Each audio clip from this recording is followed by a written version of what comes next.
Hello everybody. Throughout the course of the 20th century, the automobile evolved from being a curio for the wealthy to one of the greatest developments in the history of mankind. Its influence on society matched perhaps only by that of the internet. And in that time, cars came and went in all shapes and sizes. However, a few went on to become cultural icons, including the likes of the Ford Model T, the Mustang, the Volkswagen Beetle, the Citroën 2CV, and of course, the Mini. But come the new millennium, and things were changing.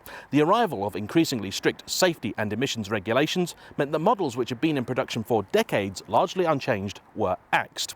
Some, like the 2CV, simply took their retirement and walked off into the sunset. But for others, like the Beetle and the Mini, their makers had plans to keep the legend going. But the new Beetle didn't do so well. VW seemed to take everything which made the original so special and beloved and throw it away, with the new one being essentially a parody of the old and the butt of many jokes. After all, whoever thought that plastic flowers in the dash were going to be a good idea? A few years later, when they tried once again to revive the car, it did so badly here in Britain that if you were to ask anybody, I don't think they'd believe you there ever was a third generation Beetle. But Mini fans needn't have been quite so worried, because though there were concerns as to what the company was going to come out with under the watchful eye of their new owners BMW, what emerged from the factory gates at Oxford just over 2 decades ago was a masterclass in resurrecting a legend. But today, the company once again finds itself at a crossroads. With electrification looming and regulations continuing to become stricter, the idea of a small, fun, lightweight and affordable car becomes increasingly distant. So, with the new 4th generation of the Mini due very soon, I'm here to drive, at long last and somewhat overdue, the 3rd generation car, still on sale, which was already a controversial thing, and ask, has the Mini magic already been lost? Can it be saved? And what makes a Mini magic in the first place?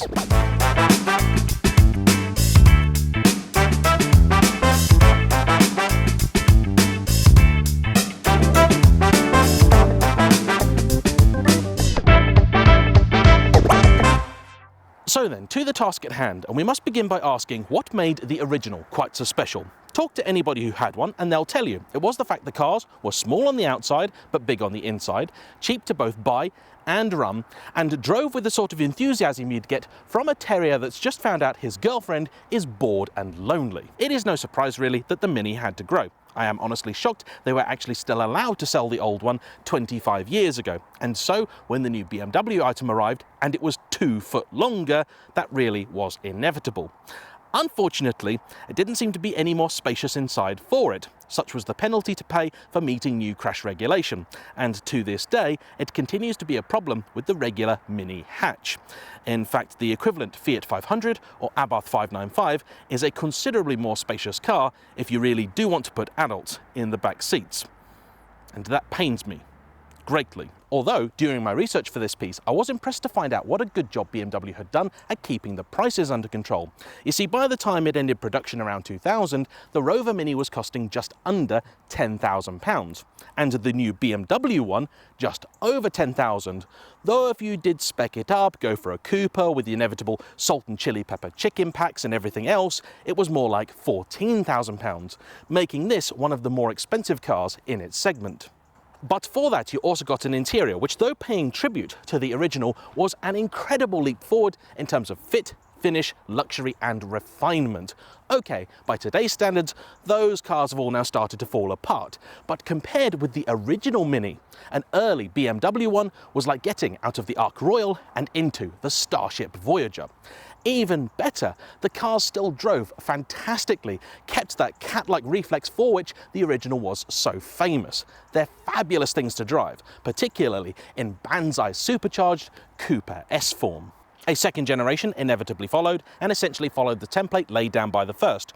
Though there were some changes, including to a new series of somewhat problematic engines, the car inside did feel another step up and still drove great. However, when that car was then replaced by this, the 3rd generation in 2013, people were not happy. Because though those first two generations of the revived car were much bigger than the original, they retained its proportions, making them instantly recognisable. But this grew in length by nearly 5 inches and in width by 2, meaning that classic Mini profile has become a little bit distorted. Most frustratingly, it feels like all the length has been added sort of here, where you don't really need it the vast majority of the time. In fact, where you never need it unless you're having a crash. As a result, this is a car which is much bigger than its predecessor, but doesn't feel it. As a 2-seater, it's absolutely fine, but as a 4-seater, it's rather hopeless. And most frustratingly, the boot remains cripplingly small. I struggle to get my camera bag in there, and that's the size of a regular British Airways, American, whatever, airline carry-on. Not EasyJet or Ryanair, you get about 500 of their carry-ons in the back, but normal, proper airline stuff, no. And for me using it this week, taking it out and about to film, it's actually been a bit of a pain. And they're getting pricey. Yes, I know inflation is a thing, you're not going to be able to buy a new car for 5,000 quid anymore. But I did a few calculations, and according to the Bank of England, a Mini Cooper in 2002 would have cost you the equivalent in today's money of £20,500. But as it is on sale currently, a Mini Cooper will actually cost you £23,000. And the Cooper S that I've been driving this week retails at just over 30,000 quid. That's a lot of money for not a lot of car. How does that even happen? Well, this is the Cooper S exclusive, which does come with a few niceties such as cruise control, parking sensors, DAB, and an admittedly very nice leather interior that I'll show you in a moment.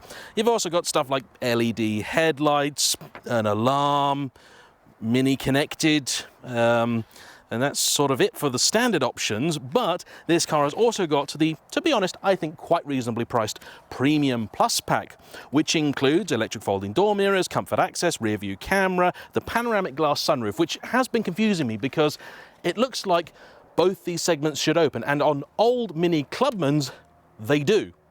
But unless I'm being stupid, and that is possible, here I've only managed to get this to open and then slide back. It's weird. Someone in the comment section tell me if I'm being an idiot, because it's always possible.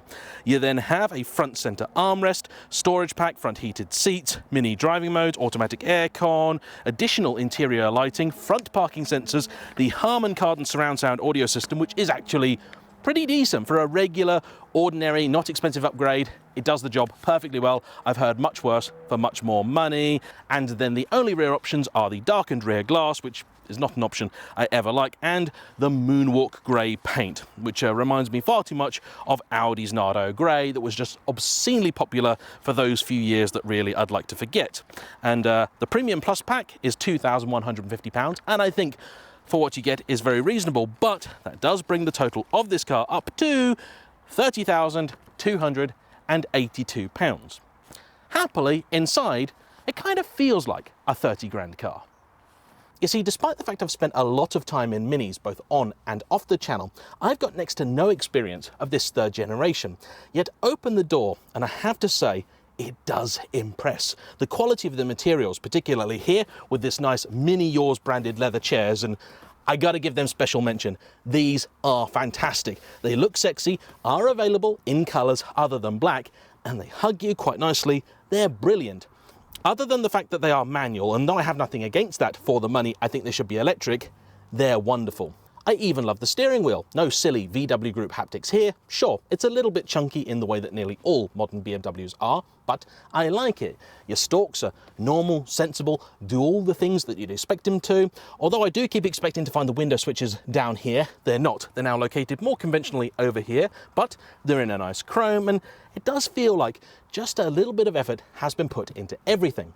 I should also talk about this central display, which does nearly everything you'd expect it to, with the exception of Android Auto. It has Apple CarPlay, but not Auto. And in 2023, I think that's an oversight. As is the fact that in here, you'll find a wireless phone charger, which will not fit just about any phone made in 2023. But lack of Android Auto aside, I like this screen a lot, because though it is a touch screen, you don't need to touch it. They've given you all the controls you need down here, and that's how I've been operating it all week. The Harman Kardon's already got a mention, that I like. The dash here is nice, simple, a little nod to the classic, and I have to also mention one of the nicest things I've spotted about this car during my time. Around this big center screen here, which is like the Speedo on the original Minis, you'll find what I can only describe as sort of satanic looking runes, which light up and actually will light up in sync with various functions you may be performing, such as turning the volume up and down.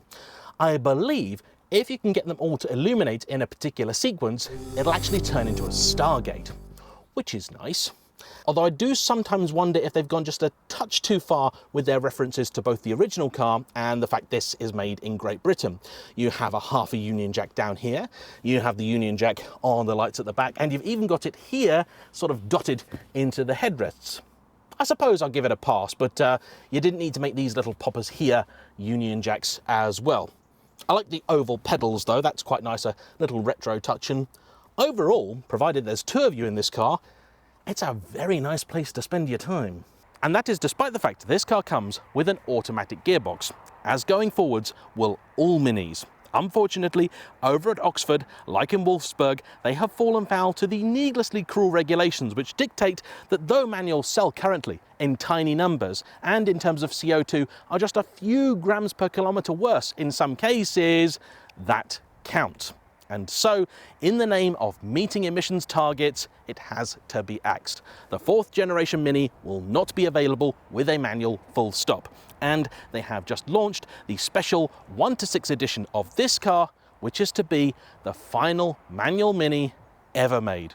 Sad, I know. And for some, I'm sure, having that interactivity is a big part of the driving experience. So when I head out in this car very shortly, one of the questions I want to ask is, can an automatic gearbox in some way make up for the loss of that beautiful manual, which was certainly a highlight of the older cars. But before I do go out, I need to explain just how this particular car sits in the Mini lineup and why it's this car that I have specifically requested this week. What we have here is a Cooper S, and though the Mini currently comes in a ridiculous number of configurations, the classic 3-door hatch, as we have here, then the 5-door hatch, the Clubman, the Estate, the Countryman, and the Pac-Man.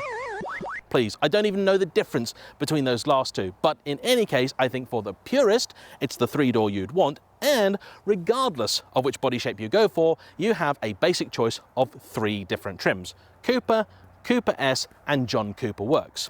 The Cooper comes with a 1.5 litre 3-cylinder engine making 136 horsepower. The John Cooper Works comes with a 2 litre 4-cylinder that makes 231 horsepower, but this sits smack bang in the middle with also a 2 litre twin power, so I think that's twin scroll in BMW terminology turbo, and it makes 178 horsepower.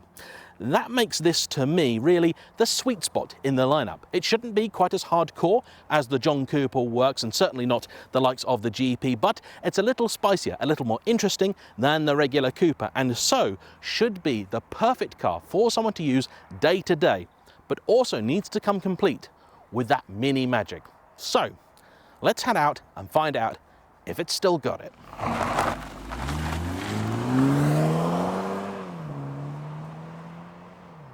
So, over the years, the Mini has certainly grown. It happens to the best of us, but it does also appear to have grown up.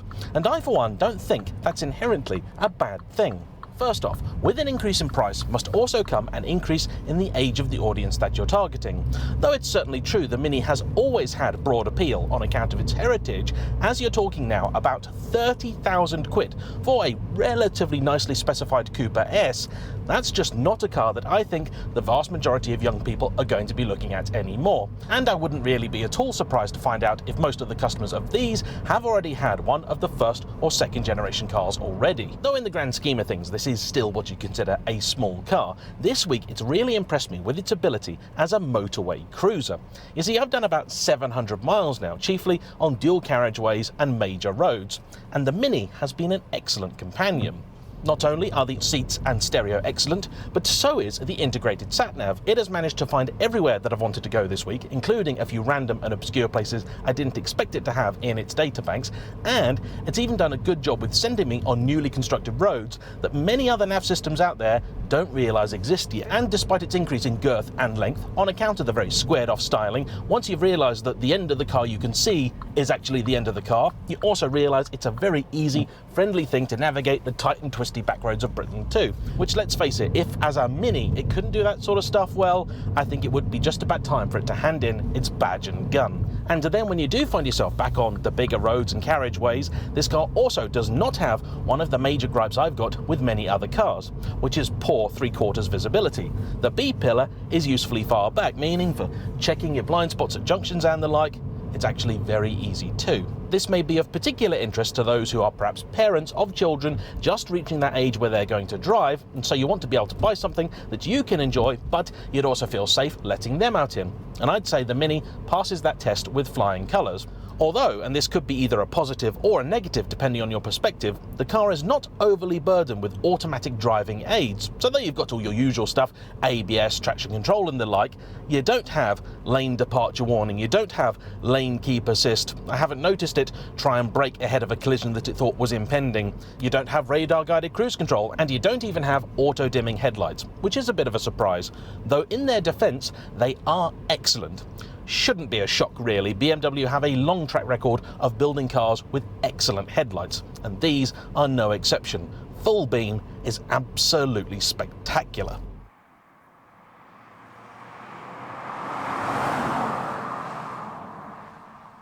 The automatic gearbox is a 7-speed twin-clutch item, confusingly branded as the Sport DTC, which I initially thought was a typo because BMW called their dual clutch the DCT. Because you would. Not sure what the DTC stands for. Dual twinny clutchy? No idea. Answers on a postcard. But regardless, it does an excellent facsimile of a regular torque converter auto, and honestly, when I saw the DTC bit written down, I thought that was because it wasn't a twin clutch box and they were just trying to fool you into thinking that it was. At no point in time have I managed to catch it out. You put your foot down, it always selects the gear that you need, and it's a very, very pleasant thing.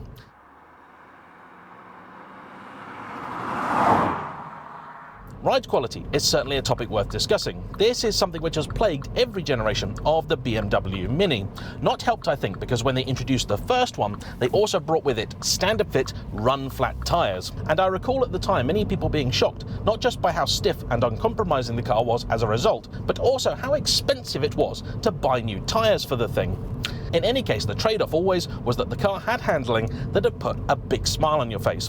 And as I now find myself on what I'd consider a proper Mini road, if you don't mind, I'm going to put the gearbox into manual, engage sport mode for the little good it'll do, and try and see if this still has that Mini magic.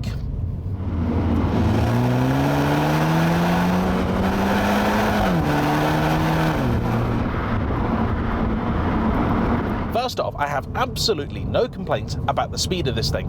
In fact, when it was delivered to me, I genuinely didn't know how much power a Cooper S made these days. And I figured this being a sort of 1300 kilo car, with the way that it went, this was about 220 to 240 horsepower. I was shocked when I saw it was just 178. Evidently, every single one of them, and the 204 pounds-foot of torque that it has, that's 280 newton meters, are working overtime, because this thing really shifts. I have been constantly impressed at its turn of pace, and the engine also has just a little bit of character about it too. When you do get it to sort of 4.5 to 5,000 RPM, and many other turbo engines would kind of be running out of interest, this pulls even harder. There really is a reward for taking it to that, okay, somewhat lowly, but 6,500 RPM red line. And response is excellent, though as it happens, also a source of one of my major criticisms of the car. I mentioned sport mode, and that's operated by a little switch down here, which changes the car from sport to mid to green. And in all honesty, I think that is basically entirely redundant. This car does without the optional and very cheaply priced £400 adaptive dampers. So when you put it into sport mode, All that really changes is the gearbox becomes a little bit more energetic and the steering feels like it's been set in treacle. It doesn't gain any more feel or feedback or anything of the sort. And to be quite honest, it's just pointless. Likewise, green mode, you get some fun displays which they call minimalism, so you get a nice little picture of the car going through some beautiful scenery, and I'm not entirely sure what that's supposed to be in aid of, but I guess it helps you, I don't know, be greener in some way, shape or form. Anyway, I think the mid setting is just about perfect. I also think this car at £30,000, being the exclusive, should really have had the adaptive dampers as standard. Considering they're only charging 400 quid for them, clearly they're not that expensive, and so just chuck them in, Mini, come on. Or do them with a different setting for the exclusive trim rather than the more sporty ones where you do get the adaptive dampers as standard. Apparently, when you do have them, in green mode the car is then about 10% softer, and in sport about 10% stiffer. So the difference isn't monumental, but it is there. In any case, in terms of the ride, the car does certainly feel like it's evolved over its forebears. So though around town there's that kind of constant patter you get with anything that has a real short wheelbase, it's never crashy, it's never unpleasant, and it was the first thing I noticed about this car. It does ride with an extra air of sophistication that I think has been lacking from many other Minis that I've driven. It's still not what you'd call soft or plush though. However, like all great sports cars, when you do begin to press on, it really works with the road and feels fine-tuned for this kind of tarmac. In fact, this coming up, I used to drive this road a lot when I was a kid and don't live here anymore, so I don't see it that much, but this little section here coming right up, I loved, because you go through, you can see through it, and then you get hooked into this little section here. Wow! That's just my favourite bit of road ever. That was my Eau Rouge when I was 17. Oh, love it. On a bit of a nostalgia trip today. I've been out and about all week with the Mini, and so I felt this was the right time to try and get some filming done because the roads are quiet, the sun has finally appeared, and yeah, this car is just at home. I'm certain you'd notice the extra 50 horsepower and the torque I'm sure that comes with the John Cooper works, but for me, this car has all the performance I'd ever want. I even like the gear shift paddles, which are far better than in the Audi R8. They're mounted to the wheel and they're a pretty decent size. I don't mind that they're plastic, they sort of match everything else in here, and they're okay in feel. For a car of this type, they do their job. Another petrol head plus point, like every other good BMW, if you do want to use the lever down here to change a gear, it's in the correct direction. Pull towards you to go up.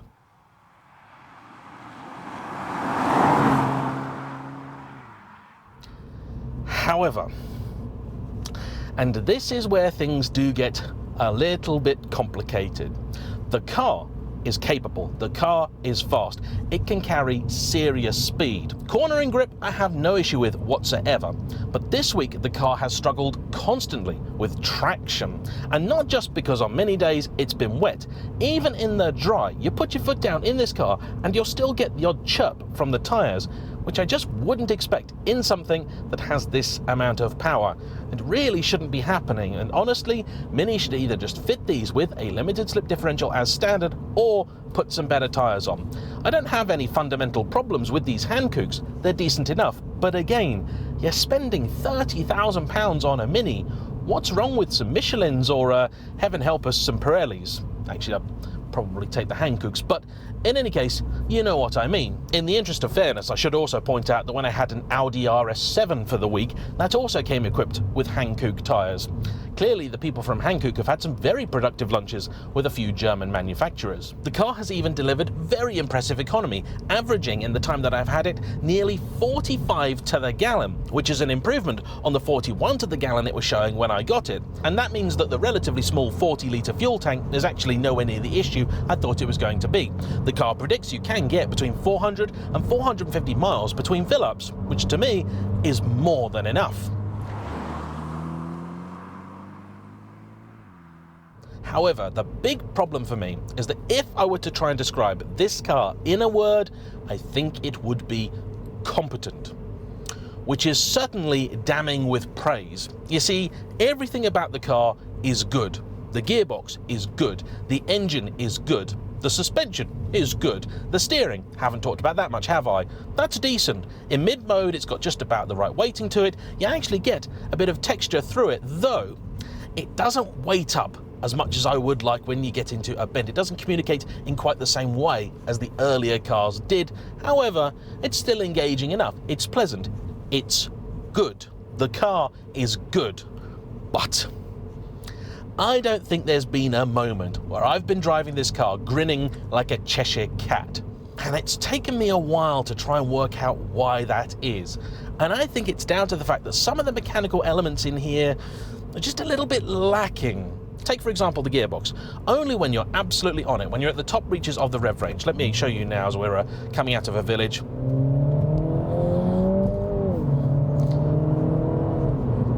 That's sort of the most brutal shift that it gives me. And it's a dual clutch. It should be able to slap a gear in like that, and it should be exciting. Also, when I put the car into sport mode, you know what? I wouldn't mind the odd pop and crack here and there. Give it to me tastefully, if you like, as the Hyundai i30N does. So when you're really on it, you get just that little bit to show you that you've been pushing on. When you change up a gear, why not have just a little bit of a crack to accompany it? The thing makes barely any noise as it is. I mean, I think when you put it in sport mode, it's not actually opening a valve or anything like that. It's just getting louder because it's often changing gear as well. It hasn't there because I was in manual. But I apologise if you've been listening to the exhaust cam at the back and felt it's just capturing the sound of the wind, because it probably is.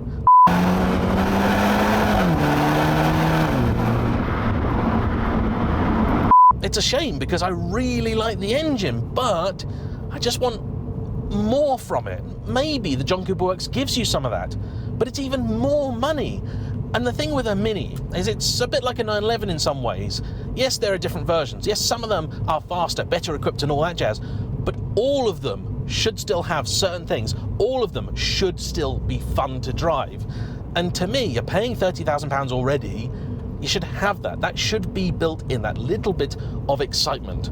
From the makers that once upon a time thought it was a good idea to have one of the modes say maximum go-kart feeling, which honestly was just awful. And I've never been quite sure why people say these handle like a go-kart, because the go-karts I've driven have the engine in the back, and though it's certainly agile, go-kart is not the thing that springs to mind. In any case, this sort of stuff, when it's great, it's lovely, but I should be coming down this road just giggling like a schoolgirl.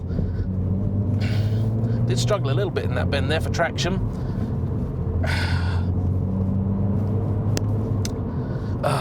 And this is the Mini magic that I've been talking about all day. And I don't actually think that the car growing up, becoming a little more refined, a little more comfortable, a little more livable, has to be mutually exclusive with the idea of it being fun to drive. There are plenty of other cars out there that manage it.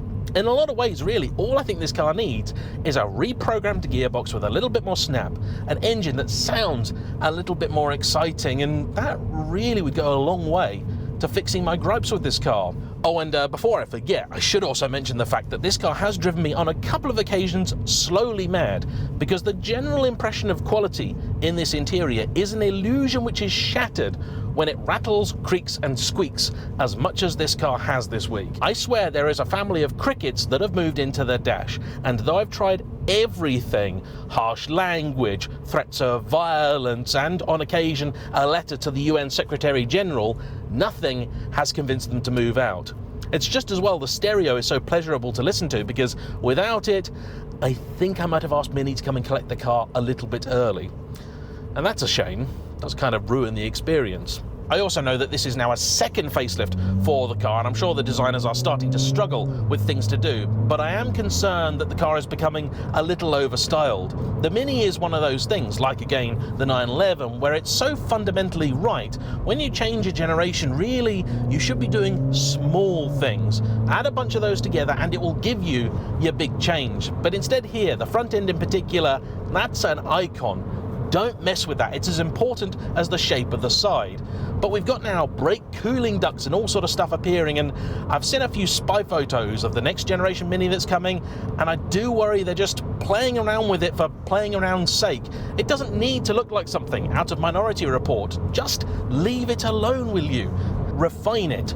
Don't ruin it.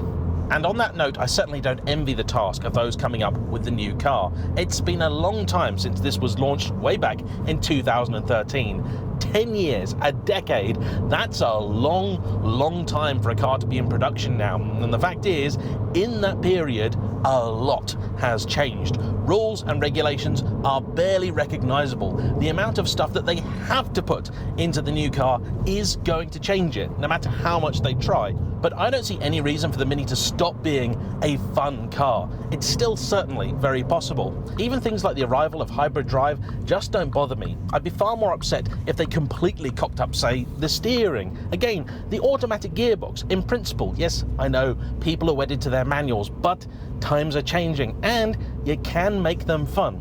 They haven't done that here. And even that, if you change it, if you improve it, that will add to the driving experience. They have to take some stuff away. So as long as they add it back in elsewhere, I think the Mini should be good for another few years yet. And I even had a go recently in the Mini Electric, which I really enjoyed. And that's not a car designed from the ground up as an EV. It's essentially one of these, but with batteries and motors stuffed into it where they can find the space. And still, it felt like a Mini. So even the loss of internal combustion entirely shouldn't ruin the car. But provided the looks and the spirit of the original Mini retain, and they're still happy to sell it as a 3-door hatch, which for me is the classic formula. This is the true successor to the original. I don't really have a problem with that. And in this constantly changing world, us human beings really have only one fundamental choice. We can either spend the entirety of our time moaning about how rubbish things are now and why they're not like they used to be, or we can try and find the good in change and we can embrace it. Case in point, do you fancy having a crash in an original Mini? No, me neither. And I'm sure there are a few people who go, yeah, well, I'm just not going to crash it, am I? And you know what?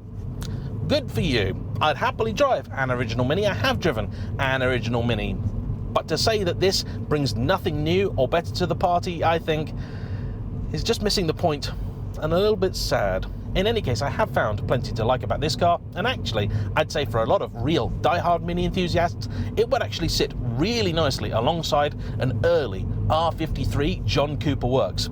That's the one you take out for your fun, for your track days, for your banzai bit of motoring. And this is the one you drive the rest of the time, because it's a little bit more cultured. Anyway, I think that's enough of me blathering on about Minis. All that remains to be said is a big thank you to Mini UK for lending me the car, and as ever, to you for watching. Don't forget to hit the like button, comment down below, and subscribe if you haven't already. I'll see you for the next one. Bye-bye.